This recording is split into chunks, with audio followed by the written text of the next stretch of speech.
And Kenya Rugby is reaching new heights with the introduction of the rugby league run by a new duly registered Kenya Rugby League Federation.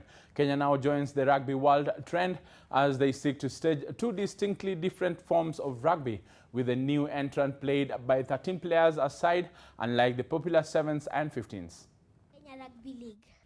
Don't be deceived by a sweet demeanor, because the Kenya Rugby League is here to offer Kenya Rugby Union a run for their money as the new entrant attracts professional players. This comes after KRL conducted its first screening session for players wishing to enroll in the new code after Sports Registrar Kenya successfully registered this new federation.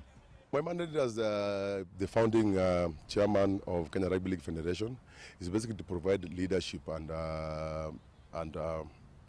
ideas on how we can start developing the game of rugby league in Kenya. We are doing as much as we can. Of course, time is not on our side, and there's very limited time to train. We're looking for a home ground as well, so that is going to take a little bit of time. Aside from running rugby league affairs in the country, the federation will be affiliated to the International Rugby League in Australia, which is the global governing body of rugby league in the world.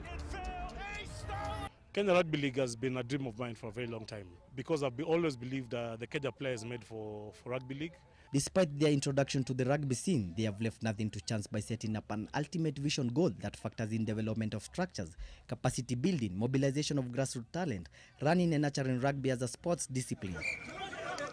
With the structures especially, we are looking at, of course, guys who have been introduced to rugby before, and just teaching them how to play the game.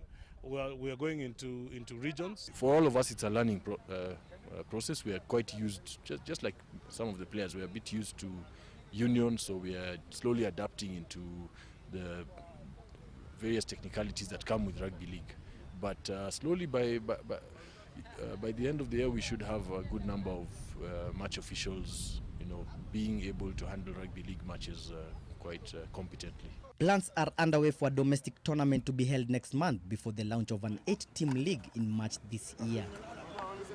However, there are lessons to be learned from the popular Kenya Rugby Union. There's lots of very good stuff that the union has done, the growth of the game, improvement in quality. But then also there's also some very bad stuff that we actually don't want to repeat in rugby league. And the key one, number one, is for the longest time we always try to push for creation of sub-unions in Kenya Rugby, because then in that way you're able to devolve governance and the development to regional. And that way you have a stronger capacity. With availability of talent a no-brainer, the key challenge is resource and fund mobilization. The rugby league was purely professional, and rugby union was an amateur sport. So it was very difficult to ask professionals to come and play an amateur sport. Because of that, we didn't have a lot of fluid movement. But now after the advent of professionalism in rugby union, salaries were not that, the salary gaps were not that big. So that allowed free flow of players. We'll see a lot of that as well in Kenya, and we are basically looking to get better resources for rugby league players, and we'll probably see a lot of fluid movement. This as Kenya sets its sights on regional domination as well as qualification to the Rugby League World Cup. I actually think we have just one more and then we'll qualify for the next, because in Africa we've got the champions in Africa are Nigeria. I don't think they're even half as good as we are.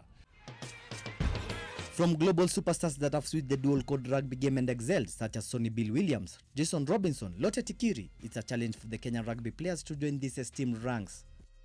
The future growth of Kenyan rugby seems to have taken on a new angle with the introduction of the Kenya Rugby League. This, despite rivaling the Kenya Rugby Union, will be an added boost to the administration and development of rugby in the country. Ian Mugo, NTV.